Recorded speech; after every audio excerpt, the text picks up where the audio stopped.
ბუნებრივია შეფასებების ერთ-ერთი მთავარი თემა ბოლო ორი დღე არის ამერიკიდან ბოლო დღეებში მიღებული წერილობითი გზავნილები დავიწყოთ დონალდ ტრამპის მისალოცი წერილი და შემდეგ ამერიკის საელჩოს განცხადებით. შექმნა თუ არა ტრამპის მისალოცმა ტექსტმა თქვენი აზრით ურთიერთობის ნორმალიზების დაღდგენის საფუძველი და შესაძლებლობა? არა, ძალიან მარტივი პასუხი არა და ეს გამოიხატა მათ შორის ამერიკის შეერთებული შტატების საელჩოს დღევანდელ განცხადებაში, გამოიხატება იმაშიც, რომ სტრატეგიული პარტნიორობა, რომელიც რამდენიმე პუნქტისგან შედგება და მათ შორის ურთიერთვალდებულებებზე და პასუხისმგებლობებზე არის დაფუძნებული, ახლად შეჩერებულია, გამოიხატება იმაში, რომ სანქციების პოლიტიკა არათუ გაჩერებული, არამედ კიდევ უფრო გაფართოების ზღვარზეა და მეგობარი აქტი წინ მიიწევს ორპარტიული მხარდაჭერით, გამოიხატება იმაში, რომ მაგალითისთვის ამერიკის საელჩომ მე პირველი შემთხვევაა მე მგონი როგორც ეს ემახსოვს და სწორია ეს, რომ როდესაც მათ არ თარგმნეს და ოფიციალურად არ გაავრცელეს მათი ქვეყნის ოფიციალური წარმომადგენლის მოწოდება მილოცვა განცხადება თუ ასე შემდეგ. ხო, ყველა წინარე შემთხვევებში იქნებოდა ეს სახელმწიფო მდივნის განცხადება, იქნებოდა ეს, რა ვიცი, მინიმუმ ინტერვიუც კი მოსმენა კონგრესში თუ სენატში, ყველგან აბსოლუტურად ყველაფერს ამერიკის საელჩო ანუ ადგილობრივი რატომ ამ შემთხვევაში რატომაც რა ახსნას უწევს? მივდივარ იქამდე. ადგილობრივი წარმომადგენლობა არასდროს არ ტოვებდა ამას ყურადღების მიღმა და ყოველთვის ადასტურებდა იმას, რომ ეს იყო ეს განცხადება გაკეთდა და ამის ერთგვარ დედანს ჩვენ ყოველთვის ხედავდით. ამ შემთხვევაში ჩვენ რა ვნახეთ, მათ შორის ჩვენ არ გვინახავს და ხო ეს პირველი უნდა დავიწყოთ ცხადია იმით, რომ ზოგადად თავისუფალი სამყაროს ლიდერები და თავისუფალი სამყაროს ლიდერი სახელმწიფოები არა მხოლოდ იმ ქვეყნების ლიდერებს ესაუბრებიან, რომლებთანაც აქვთ მეგობრული თუ პარტნიორული დამოკიდებულებები, არამედ ესაუბრებიან მათთან, ვინც არიან ბილად რო თქვა დაპირისპირებაშიც კი ეს არის ხომ მთლიან თავიდან ბოლომდე დიპლომატიის არსი, რომ საუბარი შედგეს და გარკვეულწილად რაღაც გადაწყვეტის გზებამდე მივიდეთ და ამისთვის შეიქმნა ზოგადად ეს მექანიზმი. ჩვენ არ გვინახავს ამ მილოცვის დედანი. ცხადია ეს იქნებოდა და არის პროტოკოლური უარყოფაც არ ყოფილა ამერიკის საელჩოს მხრიდან. არა, არც მე არ მივარყვია, მივდივარ იქამდე. არც მე არ მივარყვა, თქვენი კითხვის ნაწილი იყო, არის თუ არა ეს დათბობები და ურთიერთობების დათბობის თუ მეგობრობის აღდგენის ერთგვარი დასაწყისი, ხო? ანუ არა და ზუსტად აქამდე მივდივარ, ჩვენ ის დედაინც არ გვინახავს ურთიერთობების აღდგენა და დათბობა ზოგადად როგორ ხდება, ხო, სახელმწიფოებს შორის. პირველ რიგში იხსნება ის ბარიერები, რომლებიც წარმოიშვა რაღაც ეტაპზე გარკვეულ ხელისუფლებებს შორის, ხო, ამ შემთხვევაში ქართული ოცნების რეჟიმსა და უკვე ტრამპის ადმინისტრაციას შორის რისი იმედიც გქონდათ, რომ არ იქნებოდა, ჩვენ გვახსოვს, ხო, 20 იანვარი მოვა ტრამპის ინაუგურაციის შემდეგ ყველაფერი შეიცვალა. სიამოვნებაში რა ვიხილეთ? ჩემი აზრით, თქვენ კითხვას პასუხი გასცა ბიძინა ივანიშვილის წერილმა, რომელმაც დაადასტურა, რომ ტრამპის ადმინისტრაციას აქვს ზუსტად ისეთი და შეიძლება კიდევ უფრო ხისტი დამოკიდებულება ქართული ოცნების რეჟიმთან დაკავშირებით, ვიდრე ჰქონდა ბაიდენის ადმინისტრაციას. ხო, იმიტომ რომ სანქციების პოლიტიკა არათუ არ შეაჩერეს, არამედ აგერ ხედავთ მეგობარი აქტი როგორ მიდის, წინ და წინ მიიწევს და ამას რესპუბლიკელები უდგანან მათ შორის სათავეში და ლიდერობენ ამ პროცესს. წერილში იყო მითითება, რომ შესთავაზამან პრემიერთან შეხვედრა და განმარტა ის მიზეზები, რის გამოც თავად არ ჩათვალა მიზანშეწონილად. კი, მივდივარ. ეგეც ხო ის ნიშანი შეიძლება იყოს და არის. ეგ არის ნიშანი იმის, რომ რეალურად თავისუფალი სამყაროს ლიდერმა ამერიკის შეერთებულმა შტატებმა ვინც არ უნდა იყოს ხელისუფლებაში და ვისი ადმინისტრაციაც არ უნდა იყოს წარმოდგენილი, ზუსტად იცის ვინ არის ამ ქვეყანაში რეალური გააწყვეტილების მიმღები და ეს არის სიამოვნებაში არაღიარების პოლიტიკის გაგრძელება. ანუ ესეც პასუხია თქვენს კითხვაზე, იქნება თუ არა დათბობები. დათბობა რო ყოფილიყო და ამის მინიმალური შანსი მაინც რომ არსებობდეს ამ რეჟიმთან, წერილი არ დაიწყებოდა ამერიკის შეერთებული შტატების საელჩოსი როგორც ურთიერთობა ქართული ოცნების პარტიასთან და არ დასრულდებოდა იმ აბზაცით სადაც ეწერა, რომ ჩვენ ჯერ კიდევ იმედი გვაქვს, რომ დაუბრუნდებიან მეგობრობისა და თანამშრომლობის ფორმატს და შუაში არ იქნებოდა ის ჩანართი ამ წერილში, ანუ ძირითადი აზრი, სადაც იქნებოდა ნათქვამი, რომ კონკრეტული ნაბიჯები, რომელიც უნდა შეასრულოს ქართულმა ოცნებამ, როგორც პარტიამ თუ სურს მას დაუბრუნდეს. მაგრამ ქართული ოცნება ყველა ლიდერი ცალსახად აღნიშნავს, რომ ამ არც ერთ შეხვედრაზე, თქვა, რომელიც გაიმართა მანამდე ამერიკის საელჩოსა და საგარეო საქმეთა მინისტრთან ეკონომიკის გაიმართა, არც ერთ შეხვედრაზე არ ყოფილა რაიმე მოთხოვნა დაყენებული. ყველა რა ერთი გაიმართა ეს ერთი ამ ეკონომიკის მინისტრთანაც იყო შემდეგ და ამიტომ ორი შეხვედრა გაიმართა. ეგრეთ წოდებულ საგარეო საქმეთა მინისტრთან და ქართული ოცნება არ სარგებლობს ნდობის არანაირი მანდატით და თქვენ ახსენეთ, რომ ქართული ოცნების ყველა ლიდერი საუბრობს, რომ არანაირი მოთხოვნა არ იყო წაყენებულიო, ხო? ქართული ოცნების ლიდერებმა მათ შორის ისიც ისაუბრეს, რომ მაგალითისთვის ორი კვირის წინ ირაკლი კობახიძეს მხარზე მაკრონი რომ მოეფერა და რაღაც მიესალმა, ისიც თქვა, რომ მას და მაკრონს, ანუ ევროკავშირის ლიდერის სახელმწიფოს ლიდერს საერთო აღქმა აქვს საქართველოში მიმდინარე პროცესებთან დაკავშირებით და ხო არ გახსოვთ ზუსტად 8-9 დღეში მაკრონმა რა განცხადება გააკეთა მერცთან და ტუსკთან დავასრულებთ. მაგრამ ამაზე ახსნა გააკეთა პრემიერმა, რომ აბსოლუტურად გასხოვებული იყო პირისპირ საუბრისას გზავნილი. დავასრულებთ, თორე პასუხი ჩოხ საზოგადოებას ვესაუბრებით და მინდა რომ საზოგადოებრივმა უწყების მაყურებელმა იცოდეს ეს. ირაკლი კობახიძემ გააკეთა განცხადება, რომ მას და მაკრონს აქვთ საერთო აღქმა საქართველოში მიმდინარე პროცესებთან დაკავშირებით და 26 მაის საქართველოს დამოუკიდებლობის დღეს ევროკავშირის სამმა ლიდერმა სახელმწიფომ მათი ლიდერების პირით გააკეთეს განცხადება, რომ ისინი გმობენ და ერთ-ერთი მთავარი ხელმომწერი იყო მაკრონი, ისინი გმობდნენ საქართველოში ქართული ოცნების მიერ განხორციელებულ ძალადობრივ პოლიტიკას. ხო არ გახსენდებათ, რა საუბრობდნენ ქართული ოცნების წევრები ტრამპთან დაკავშირებით, რომ თითქოს მათ ჰქონდათ იდეოლოგიური ბმა და რაღაც საერთო ღირებულებებზე და პრინციპებზე იყვნენ. ამას ახლაც აღნიშნავ. ხო, აი მივდივარ დავასრულებ. ისინი საუბრობდნენ, რომ რაღაც ტრამპის ადმინისტრაცია, ტრამპი და ქართული ოცნება საერთო ღირებულებებზე იყვნენ და 20 იანვრის შემდეგ სახელმწიფო დეპარტამენტმა პირველი წერილობითი განცხადებით ქართულ ოცნებას რა უთხრა? უთხრა ის, რომ მათ შორის უთხრა ვიცე-პრეზიდენტ ვენსის სიტყვებით, აციტირა, რომ ის ღირებულებები, რაზეც ქართული ოცნება დგას, ვერ შეესაბამება მათ ღირებულებებს. ანუ ოპონენტების დევნა ამორჩეულთა აბსოლუტური უმრავლესობის ნების უგულებელყოფა და ეს მათ შორის იყო მინიშნება არჩევნების გაყალბებასთან დაკავშირებით და ოპონენტების ცენზურა, მათ შორის მედიის, სამოქალაქო სექტორის, ოპოზიციური პარტიებისა და პოლიტიკოსების, ეს ყველაფერი არ შეესაბამება ტრამპის ადმინისტრაციის ღირებულებებს და ზოგადად ამერიკის შეერთებული შტატების ღირებულებებს. ესეც ხო არ იყო პასუხი და გაქარწყლება იმ პოლიტიკის, რაც ირაკლი კობახიძე საუბრობდა, ხო? ანუ რადგან თქვით, რომ ქართული ოცნების წევრები საუბრობენ. კიდე ერთ მაგალითს მოვიყვან. ქართული ოცნების წევრები, რასაც საუბრობენ, მათ შორის მაგალითად იგივე, როდესაც ირაკლი კობახიძე გამოვიდა და მერცს მიულოცა კანცლერობა, ხო, რაღაც ურთიერთთანამშრომლობის ფორმატთან დაკავშირებით. 26 მაისს ასევე მერცი იყო ერთ-ერთი ხელმომწერი, ვინც დაგმო საქართველოში ქართული ოცნების ძალადობრივი კრიმინალური პრორუსული პოლიტიკა. ანუ ქართული ოცნების წევრებმა რაც ისაუბრეს, ყველაფერი მათ უკან დაუბრუნდათ, არა ჩვენი პირით როგორც ოპოზიციის, ესე ვთქვათ, სამოქალაქო სექტორის ან კრიტიკული მედია საშუალებების, არამედ იმ ადამიანების და აი დავასრულებ რო აზრი იყოს. იმ ადამიანების პირით, მათ შორის სახელმწიფოს ლიდერების პირით და ოფიციალური განცხადებებით, ვისაც ისინი საკუთარი პროპაგანდისთვის იყენებენ და მეცაც გეტყვით, ისინი ხშირად საუბრობენ არჩევნებთან დაკავშირებით და 13 ქვეყანა დასავლეთის ლიდერი სახელმწიფოები მათ შორის ითხოვენ ახალ თავისუფალ სამართლიან არჩევნებს, როგორც კრიზისიდან გამოსვლის ერთადერთ და ყველაზე თანამედროვე ხელშესახებ გზას. ანუ ერთს ამბობს ირაკლი კობახიძე, მეორეს პასუხობს ტრამპის ადმინისტრაცია, მათ შორის ერთ-ერთი წამყვანი პირი მარკო რუბიო სახელმწიფო მდივანი. საიმარი სამკუთხედის წევრი ქვეყნების სახელით გავრცელებულ განცხადებაში იყო ყოფილა ახალი არჩევნები და იყო მოწოდება, რომ დიალოგი დაიწყოს ხელისუფლებამ, სამოქალაქო საზოგადოებასთან და ოპოზიციასთან. საიმარი სამკუთხედი იყო. ანუ ბოლო გზავნილი რაც იყო მნიშვნელოვანი, იქ აღნიშნული. ხო, ჩვენ მხოლოდ ბოლო გზავნილებით ვერ ვიმსჯელებ, ჩვენ ზოგადად კონტექსტი რო კარგად იყოს გასაგები და ახმადი საზოგადოებისთვის. ძალიან მარტივად ირაკლი კობახიძემ რა თქვა? ეგრეთ წოდებული deep state-ი, რომ deep state-ი მართავს ხელისუფლების ეგრეთ წოდებული ხელისუფლების ირაკლი კობახიძის არგუმენტი არის, თქვენ როგორც ვთქვით, ეგრეთ წოდებული deep state-ი და ეს არგუმენტია ასევე მედვედევის, პუტინის, დუგინის, რომელიც 2008 წელს პირდაპირ აკეთებდა მოწოდებებს, რომ თბილისზე უნდა წავსულიყავი და სხვათა შორის 2014 წელს განცხადება აქვს გაკეთებული, რომ თუ ჩვენ 2008 წელს თბილისს ავიღებდით, დღეს იგივე ვითარება იქნებოდა, რაც ბიძინა ივანიშვილის მართო დავასრულებ. ანუ თანხმედრაში, თქვენ რადგან deep state-ი ახსენეთ და ეს თემა შემოიყვანეთ, თანხმედრაში გზავნილების დონეზე, ეგრეთ წოდებული არგუმენტების დონეზე, თანხმედრაში ქართული ოცნების რეჟიმი მოდის ვისთან? დუგინთან, მედვედევთან, დავასრულებ, პუტინთან, პესკოვთან, ანუ ყველასთან ლუკაშენკოსთან, ანუ იმ ადამიანებთან, იმ წრესთან, იმ პოლიტიკურ ლიდერებთან, ამ შემთხვევაში ლუკაშენკოს არ გულისხმობ, რომლებიც მხარს უჭერენ აფხაზეთისა და ეგრეთ წოდებული სამხრეთ ოსეთის დამოუკიდებლობას, კიდევ უფრო გავამარტივებ, მხარს უჭერენ საქართველოში 300,000-მდე დევნილის უფლებების არ რეალიზებას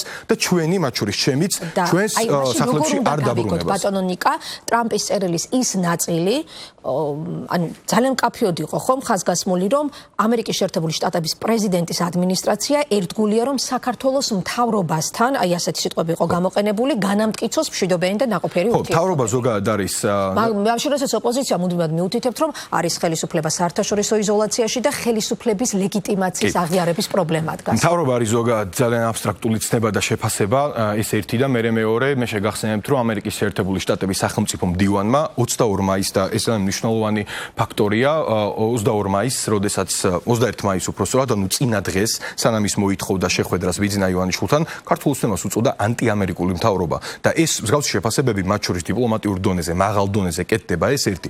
მეორე. ეს კითხვის საპასუხოდ იყო უილსონმა გამოიყენა ანტიამერიკული. არა, უილსონმა არა, სახელმწიფო მდივანმა რუბიომ გამოიყენა ერთი. არა, დიახ, მაგრამ უილსონმა თვითონ თავისი კითხვის ფორმულირების დროს ახსენა, ასე მოიხსენია და პასუხის დროს ჯერ გაიმეორა კი რუბიომ, თუმცა ქართულმა ოცნებამ ახსნა, რომ ეს იყო კითხვის კონტექსტიდან გამომდინარე. ქართული ოცნება რასაც საუბრობს, კიდევ ერთხელ ქართული ოცნება 4 მაგალითი მოვიყვანე, ქართული ოცნება რასაც საუბრობს, ერთის მხრივ მოდის წინააღმდეგობაში იმ ადამიანებთან, მაკრონთან, მერცთან, სახელმწიფო მდივან რუბიოსთან, ამერიკის შეერთებული შტატების სახელმწიფოს პოზიციასთან და თანხმედრაში მოდის მედვედევთან, დუგინთან, პესკოვთან, პუტინთან, ანუ ძალიან მარტივად კიდევ ერთხელ ვიტყვი, თქვენ ახსენეთ, რომ ეს იყო კითხვაზე პასუხი და არა მისი, ეს თქვათ, ინიციატივა რო ეთქვაო. იქ იყო მოსმენა, სადაც მარკო რუბიო იყო ვალდებული, რომ ამ კითხვებზე ეპასუხა და მას შეეძლო, რომ მაგალითისთვის ეს არ ეთქვა, ხო? არ ეთქვა, რომ ქართული ოცნება არის ანტიამერიკული მთავრობა და ეს არ შედის ამერიკის ინტერესებში, როგორც იმ პრინციპის ამერიკა უპირველეს ყოვლისა, ხო, ისი მიმდევარიც არიან. ეს სულისკვეთება ტრამპის წერილში. კიდევ ერთხელ ვიმეორებ, მსგავს წერილებს მათ შორის ოფიციალურ დონეზე ფორმალურად წერენ არა მხოლოდ იმ ადამიანებს, იმ ქვეყნის ლიდერებს, რომელთანაც სურთ ურთიერთობების დაალაგება, არამედ მათ შორის იმათთან, ვისთანაც არიან დაპირისპირებაში და სწორედ ეს არის დიპლომატიის არსი იმისთვის, რომ ეს ურთიერთობები როგორმე დათბეს. კიდევ ერთხელ ავხსნი, რომ უფრო გასაგები იყოს. მანამ სანამ არ არის აღდგენილი სტრატეგიული პარტნიორობა. მანამ სანამ ბიძინა ივანიშვილს ადევს ამერიკის შეერთებული შტატების ხაზინის სანქციები და სხვათა შორის დღეს გამოიკვეთა ამავე წერილში, რომ ბიძინა ივანიშვილს საქართველოს მოქალაქეების უსაფრთხოებაზე, თავისუფლებაზე, მშვიდობაზე, რეალურ მშვიდობაზე, სტაბილურობაზე და ბედნიერებაზე მეტად ადარდებს მხოლოდ საკუთარი ქონება, იმიტომ რომ ამერიკის შეერთებულ შტატებს ესაუბრებოდა ულტიმატუმისენით და ეუბნებოდა, რომ მე შენ ჯერ ჩემი ფული დამიბრუნე და მე ვისაუბროთ ურთიერთობების გადატვირთვაზე და დავასრულებ. სანამ ეს ფაქტორები არსებობს, სანამ მეგობარი აქტი, რომელშიც სხვათა შორის გაჩნდა ჩანაწერი პოლიტიკური პატიმრების თავისუფლებასთან დაკავშირებით და მეგობარი აქტი არ არის უბრალოდ რაღაც აქტი, რომელზეც ესე ვთქვათ, აგდებით საუბრობს ხო რეჟიმის პროპაგანდა. მეგობარი აქტი არის რეალურად პოლიტიკის დოკუმენტი, რომელსაც უდიდესი ალბათობით, იმიტომ რომ ძალიან სწრაფად მიიწევს წინ და 80%-მა დაუჭირა სხვა შორის ხარი და აქედან უახლოესი წრე იყვნენ ტრამპის ადმინისტრაციის და მისი კამპანიის ერთ-ერთი მთავარი სახეები. მეგობარ აქტში გაჩნდა ის ჩანაწერი, რომ უნდა გათავისუფლდნენ პოლიტიკური პატიმრები და უნდა მომზადდეს გარემო ახალი თავისუფალი და სამართლიანი საპარლამენტო არჩევნებისთვის. ეს ყველაფერი საბოლოო ჯამში არის განაცხადი იმასთან დაკავშირებით, როგორი იქნება და არის ტრამპის ადმინისტრაციის პოლიტიკა ბიძინა ივანიშვილის არალეგიტიმურ რეჟიმთან დაკავშირებით. პოზიციონირებას და შემდგომ ნაბიჯებს დაველოდებით ამერიკიდან, მანამდე გასაგებია, რომ ოპოზიციისთვის სტრატეგიის ერთ-ერთი მნიშვნელოვანი მიმართულება არის საერთაშორისო პარტნიორებთან აქტიური კოორდინაცია და საერთაშორისო ზეწოლის გაძლიერება, მაგრამ რა ხდება ქვეყნის შიგნით? ანუ რაში გამოიხატება ოპოზიციის როლი იმისათვის, რომ თქვათ, პროტესტი მომძლავრდეს, მასშტაბი გაიზარდოს და თქვათ, მიაღწიოთ თქვენს მთავარ მოთხოვნებს. 26 მაისის შემდეგ ისევ უფრო გამოიკვეთა უთანხმოება და აზრთა სხვადასხვაობა ოპოზიციურ ფლანგზე. რატომ? რისი მოლოდინი გქონდათ და რა მიიღეთ? ხო, პირველი თქვენს მონოლოგში ძალიან ტრაგიკული ვითარება აღწერეთ ერთის მხრივ ოპოზიციისთვის, მაგრამ მე ამაში ვერ დაგეთანხმები ტრაგიკული ვითარება. ტრაგიკული არა, აზრთა სხვადასხვაობა რო ახლა ამას ყველა აზრთა სხვადასხვაობა უნდა იყოს, ეს არის სწორი და ჯანსაღი პროცესი. აზრთა სხვადასხვაობა სადაც არის და ზოგადად სადაც აზრი არ არსებობს, ეს არის ქართული ოცნება, სადაც ერთი ადამიანი იღებს გადაწყვეტილებას იმასთან დაკავშირებით, მაგალითად გომელაური, რომელიც გუშინ იყო გახარიას შემდეგ სუპერძალოვანი მინისტრი და რომელმაც თურმე ერთი წვეთი სისხლის გარეშე დაარბია აქციები და მას თეატრულუკიანი კომისიაზე საუბრობდა და ლამის მედალი დაკიდა არალეგიტიმურმა პრეზიდენტმა სხვათა შორის ისე როგორც ლუკაშენკომ და კადიროვმა დაკიდეს ადამიანების მწამებლებს და დააჯილდოვეს. ესე შეუძლია მოისროლოს საკუთარი პოლიტიკური პაიკები, ისე რომ საზოგადოება ზოგადად საქმის კურსში არ ჩააყენოს რა მოხდა ისეთი, რა ვერ შეასრულა ამ ადამიანმა და რა ხედვა ექნება ახალ მინისტრს. ვფიქრობთ, რომ ის გაუშვეს და თავისი მე ვფიქრობ, ეს დადასტურებულია და მათ შორის დაასტურებულია იმით, რომ ბოლო ერთ თვეში რაც 30-მდე ადამიანი ჩაანაცვლეს ქართულ ოცნებაში ჩაანაცვლა პირადად ბიძინა ივანიშვილმა და სხვა შორის არც არ ვიცი თქვენ დღეს აქ თუ ვინმე უნდა გეჯდეთ მათ შორის და თუ კითხვებს ვინმეს უნდა უსვამთ ეს არის ერთი გომელაური და მეორე ახალი მინისტრი რომელსაც უნდა ეკითხებოდეთ იმასთან დაკავშირებით რა ხედვა აქვს ეს იქნებოდა ანგარიშვალდებულების ზნობა პირველ რიგში ეგრეთ წოდებული ხელისუფლების ხედა რაც შეეხება იმ კითხვას რაც თქვენ თქვით რა არის ოპოზიციის როლი 26 მაისის მართ რა მოლოდინი ჰქონდათ და რა მიიღეთ 26 მაისის მართ ჰქონდა ის მოლოდინი რაც რეალურად გაჟღერდა რაც ვნახეთ რამდენიმე ათეული ადამიანი რომელიც ყოველგვარი პარტიული და ორგანიზების გარეშე ვინაიდან ეს არის პარტიული პროტესტი იკრიბება ისევ პერმანენტულად საკუთარი ქვეყნის სუვერენიტეტის თავისუფლებისა და უსაფრთხოების ამ მშვიდობის დასაცავად იმისთვის რომ მათ კონდეთ შესაძლებლობა რეალიზდნენ საკუთარ სამშობლოში საკუთარ ოჯახებში და როცა ბოლო 2 წელში ქვეყნიდან გავიდა 3 წელში 150,000 ადამიანი და უკან არ დაბრუნებულა და იქ სხვაგან არეძებონ ბედნიერება ამისთვის გავიდნენ და ხო აი ეს მოლოდინი მქონდა რომ ნახავდი კიდევ ძალიან ბევრ ადამიანს ხელი-ხელ ჩაკიდებულს ბრძოლისთვის განკუთვნილს და რაც შეეხება თქვენს კითხვას იმასთან დაკავშირებით დაპირისპირება არის თუ არა ასთა სხვადასხვაობა არის ნორმალური ამისთვის და ესეც საქართველოსთვის მიკითხავს დაპირისპირება არის თუ არა დიახ უბრალოდ ნიკამელიამაც აღნიშნა ნიკამელიამ აღნიშნა ის რომ სიცხადე მნიშვნელოვანია იმიტომ რომ ჩვენ ვართ ისტორიულ მომენტში, ისეთ მომენტში, როდესაც ჩემი აზრით მორალური უკომპრომისობა, ანუ მორალურ კომპრომისებზე არ წასვლა ერთი პოლიტიკური სიცხადე და მორალური ნაბიჯების გადადგმა არის ყოველთვის პრაგმატულად სწორი პოლიტიკურად გამართლებული და მიზნამდე გამოიხატეს კაფეობა. თქვა რომ უნდა შეიქმნას ალტერნატიული პოლიტიკური ალტერნატივა. შექმნილია ესე თქვა, უნდა შეიქმნას არაო. მიზნამდე მისვლის უმოკლესი გზა. რაც შეეხება მე ხვდები დაახლოებით საერთოდ მივდივართ ეს არის ადგილობრივი თვითმმართველობის არჩევნების თემა. სწორედ ამას გულისხმობ ჩვენ ვთვლით და ოპოზიციის როლთან დაკავშირებით რომ პირველი ჩვენ ნახეთ კონკრეტული წარმატებები ოპოზიციის ეს იყო პირველ რიგში საგარეო ფრონტზე იმასთან დაკავშირებით რომ საერთაშორისო აზრი კონსოლიდირდა იმის გარშემო რომ ეს საგარეო წნეხი რაც არსებობს მათ შორის აპროტესტო აგზავნილების ერთობლივი გატანის შედეგია და აი ამ საერთო კოორდინაციამ საერთო შეთანხმებული გზავნილების გარშემო საკუთარი შედეგი გამოიღო და კიდევ ერთხელ აღნიშნავ ამერიკის შეერთებული შტატების სახაზინო სანქციები ადევს ბიძინა ივანიშვილს მეორე ოპოზიციამ კონკრეტული ერთიანობა გამოავლინა მიაღწია წარმატებას ქვეყნის შიგნით არაღიარების პოლიტიკის და არათანამშრომლობის ნაწილში კრიმინალურ პრორუსულ რეჟიმთან და ამიტომ ვთვლით რომ სიცხადე და მორალური უკომპრომისობა მათ შორის ადგილობრივ არჩევნებზე არ გასვლასთან დაკავშირებით და არათ უბრალოდ არ გასვლასთან არ თანამშრომლობასთან და ამ პოზიციის თანმიმდევრულად გაჟღერება და თანმიმდევრულობის შენარჩუნება იქნება რეალურად ის რაც ჩვენ იქნება ის დარწმუნებულება რომ იქნება ის რაც მიგვიყვანს ჩვენ გამარჯვებამდე ეხლა რაც შეეხება ერთიანობის ნაწილს ამ საკითხთან დაკავშირებით ეს არის ის საკითხი, რომელიც ჩემთვის იქნება ყველაზე აქტუალური შემდეგი თვეების განმავლობაში და აქ მნიშვნელოვანია გვესმოდეს ერთი რამ გაჟღერდა კონკრეტული პოზიცია, ეს არის სალომე ზურაბიშვილის მიერ გაკეთებული განცხადება, სადაც მან თქვა, რომ მნიშვნელოვანია, რომ არავინ არ გავიდეს და პლატფორმაში მონაწილე პარტიებს თქვენ შეგიძლიათ ეს კითხვები დაუსვათ, უბრალოდ ჩვენი პოზიცია მათ შორის საზოგადოების დიდი ნაწილის და მე არ მივცემ უბრალოდ ჩემ თავს უფლებას, რომ მათი პირით ვისაუბრო, მათ აქვთ კონკრეტული კითხვები. კიდევ ერთხელ გავაჟღერებ, რომ თქვენი მაყურებლისთვის იყოს გასაგები, რატო არის მნიშვნელოვანი არათანამშრომლობა არათანამშრომლობა მნიშვნელოვანია იმისთვის რომ შენარჩუნდეს არაღიარების პოლიტიკა რეჟიმი მოექცეს კიდევ უფრო მეტ და სრულ იზოლაციაში და ეს მუშაობს მათ შორის გამოიხატება იმაში რომ ტრამპის წერილზე რომელზეც აგერ უკვე 10 წუთია ვსაუბრობთ და რეჟიმს აღტკინება ჰქონდა და შემდეგ პროპაგანდისტული გზავნილები დააშენა ამ ყველაფერზე როგორ უხარია თითოეული მხარზე მოფერება ხო იმ ადამიანებისგან სხვათა შორის ვიზეც საუბრობენ რომ ცალფეხზე არ დაუდგებით და ჩვენ სულ ორ ფეხზე ვიდგებით და სუვერენიტეტს დავიცავთო ამისთვის არის მნიშვნელოვანი და იმისთვის რომ ჩვენ არ მივცეთ ლეგიტიმაცია მოპარულ არჩევნებს, რუსულ სტილში მოპარულ არჩევნებს, სხვათა შორის და როდესაც სუვერენიტეტზე საუბრობენ. ასეთი მკაფიობა არ არის ლელოსგან და გახარიას პარტიისგან. ლელოს წარმოადგენელი ჩვენ მაგასთან დაკავშირებით ლელოს წარმოადგენელი თქვენ ახსენეთ შეგიძლიათ კითხოთ ლელოს პოზიცია. გახარია მუდმივად ამბობს და გუშინდელ ყრილობაზეც გაიმეორა, რომ ემზადება ნებისმიერი არჩევნებისთვის, მათ შორის თვითმმართველობის არჩევნებისთვისაც და აი ამ შემთხვევაში ერთიანობის მიღწევა როგორ გესახება? ძალიან მარტივად. იქნება ეს ჩემი პარტია და ჩემი კოალიცია, რომელსაც მე წარმოვადგენ, იქნება ეს ლელო, იქნება ეს გახარიას პარტია, არ აქვს მნიშვნელობა. ყველა პოლიტიკური აქტორი საკუთარ გადაწყვეტილებაზე იღებს თავად პასუხისმგებლობას და ამის მიხედვით იხდის პოლიტიკურ ფასს. პოლიტიკურ ფასს გადავიხდით ჩვენც, გადაიხდის პარტია ლელოც, ეს არის პოლიტიკის ცხოვრების ძალიან ჩვეულებრივი და ბუნებრივი ნაწილი, მათ შორის გახარიას პარტიაც. უბრალოდ ჩვენ ერთი რაც უნდა გვახსოვდეს და ყველაზე მნიშვნელოვანი რაც არის. ჩვენთვის მნიშვნელოვანია ამ ქვეყანამ არ გადაიხადოს ფასი იმაზე მეტად ძვირი და მძიმე, ვიდრე უკვე უჯდება ივანიშვილის არალეგიტიმური ხელისუფლების ძალაუფლების მიტაცებული ძალაუფლების სათავეებთან ყოფნა. და უმოკლესი გზა არის არათანამშრომლობა, კიდევ ერთხელ უმოკლესი გზა არის არათანამშრომლობა, რეჟიმის სრული იზოლაცია და საბოლოო ჯამში. მაგრამ თუ თქვენ არ მიიღებთ მონაწილეობას და ორი პოლიტიკური ძალა მიიღებს.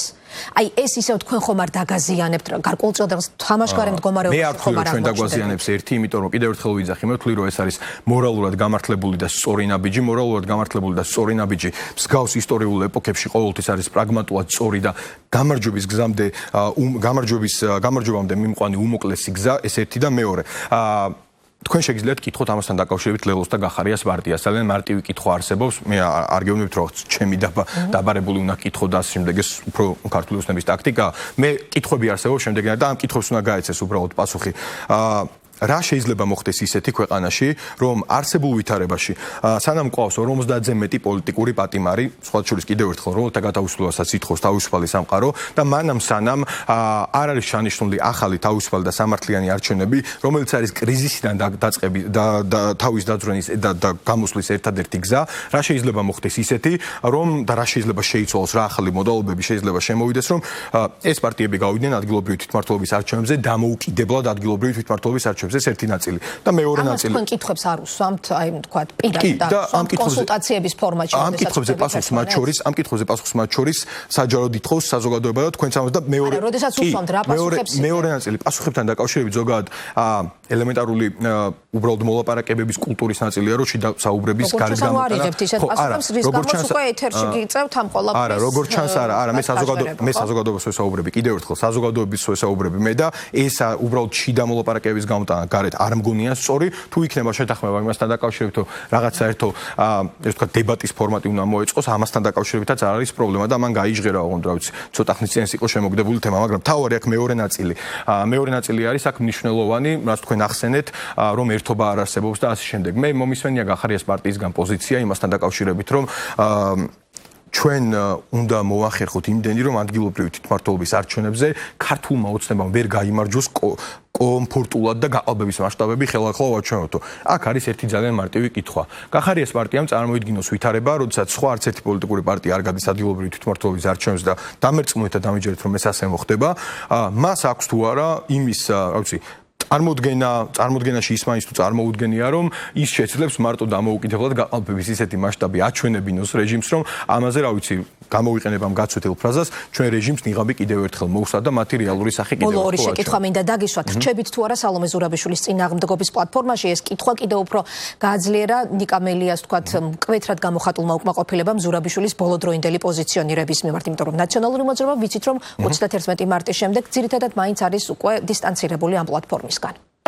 რაც შეეხება სალომე ზურაბიშვილის პლატფორმას, ოპოზიციის კოორდინაცია მნიშვნელოვანია ზოგადად წარმატებისთვის და შეთანხმება გარკვეულ საკითხებზე, როგორც იყო იგივე პრეზიდენტის ქარტია, სადაც არის გაწერილი ის უმნიშვნელოვანესი რეფორმები, მაგალითისთვის, როგორც არის ნაფიც-მსაჯულთა ინსტიტუტი, იმისთვის, რომ მეც და თქვენც მათ შორის აქ გქონდეს თავისუფალი სამართლიანი სასამართლოს უფლება დაცული და გარანტირებული, რაც ახლა არ გვაქვს.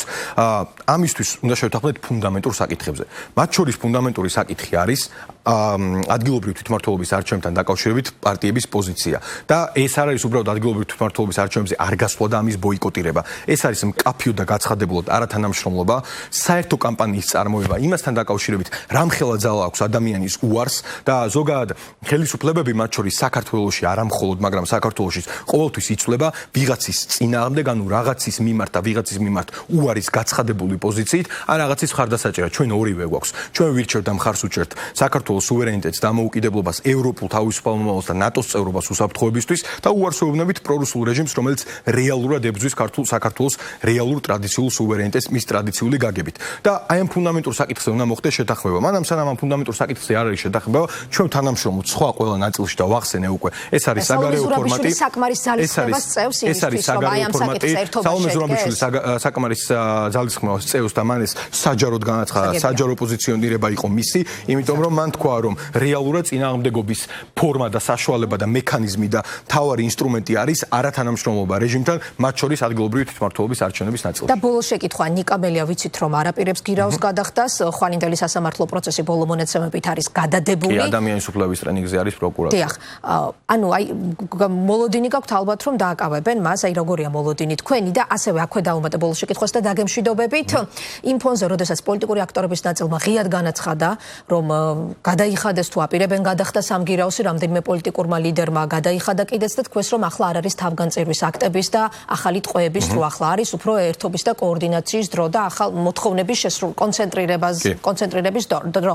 შესაბამისად, აი ამ განცხადებების ფონზე, ანუ რამდენად სწორი ტაქტიკურად სწორი პოლიტიკური გადაწყვეტილება გირაოს არ გადახდა და შემდეგ თქვათ საპატიმროში წასვლა. სურა ჯაფარიძე, ნიკა მელია, ნიკა გვარამია, ირაკლი ოქროაშვილი, ყველა ის ადამიანი, რომელიც 50-ზე მეტი პოლიტიკური ტყვე, რომელსაც ჰქონდა ჩანსი საკუთარი ერთი ხელმოწერით, უბრალოდ თავისუფლება მოეპოვებინა და საკუთარ ოჯახებში მისულიყვნენ იმ საღამოს და საკუთარ მშობლებთან ერთად, რა ვიცი, ესაუბრა და საკუთარი დედებისთვის ეკოსნა ძილის წინ და ისე რა ვიცი, მშვიდ გარემოში ოჯახში ყოფილიყვნენ, საკუთარი შვილები ენახათ და ჩვენ ნახეთ ხო ისები ჩააწერები, როგორ ესაუბრებიან ეს ადამიანის შვილებს. ყველა ის ადამიანი, ვინც ხელი არ მოაწერა იმას, რომ რეჟიმის იმ შეთავაზებას, რომ რაღაც ბჭყალებში დანაშაული მათ ეღიარებინათ. ეს ადამიანები ყველა იქცევიან საკუთარი მორალური კომპასიდან გამომდინარე. იქცევიან იქიდან გამომდინარე, რომ მათ არ შეუძლიათ მსგავს ისტორიულ მომენტებში წავიდნენ მორალურ კომპრომისებზე და კიდევ ერთხელ გამომეორდები. ამ ადამიანებს ყოველს გააზრებული აქვთ, რომ საბოლოო ჯამში პირადი თავდადების მაგალითები არის იმ იმედის, იმ ძალის მიმცემი, რომ საზოგადოებას უნდა უთხრან, რომ ახლა არის მართლა ეგზისტენციალური საფრთხე. ეხლა არის იმის დრო, რომ ყველა მიუხედავად განსხვავებებისა გავიდეს ქუჩაში და დაიცვას იქ საკუთარი თავისუფლება და ხელი არ ჩამოართვას რეჟიმს და როგორც პოლიტიკურმა ლიდერებმა გადაიხადეს. ხო, მივდივარ მაქამდე. მე ამით არავის არ ვაკნიებ, კიდევ ერთ მაგ დავიწყე პირადი გადაწყვეტილებაა თქო და კიდევ ერთი. ზოგადად ციხე და პირადი თავისუფლების შეზღუდვა არის ისეთი აქტი და ისეთი გადაწყვეტილება თავისუფლების შეზღუდვა განსაკუთრებით მაშინ, როდესაც შეგიძლია რომ ეს აირიდო, ხო, ეს არის ინდივიდუალური გადაწყვეტის საკითხი. ამის გამო არც არავის აგება არ შეიძლება და ამის გამო არ შეიძლება ვინმე გავკიცხოთ და მოღალატედ გამოვაცხავთ. ეს არის ჩემი პოზიცია და მათ შორის ჩვენი პოლიტიკური ძალის. ეს არის ყველაზე ქართული ნაბიჯი და მათ შორის ეს არის ყველაზე ადამიანური და ყველაზე კაცური. დიდი მადლობა. ნიკა ფარულავა, კოალიციად ცვლილებებისთვის წევრი, პარტია ახალის წარმომადგენელი.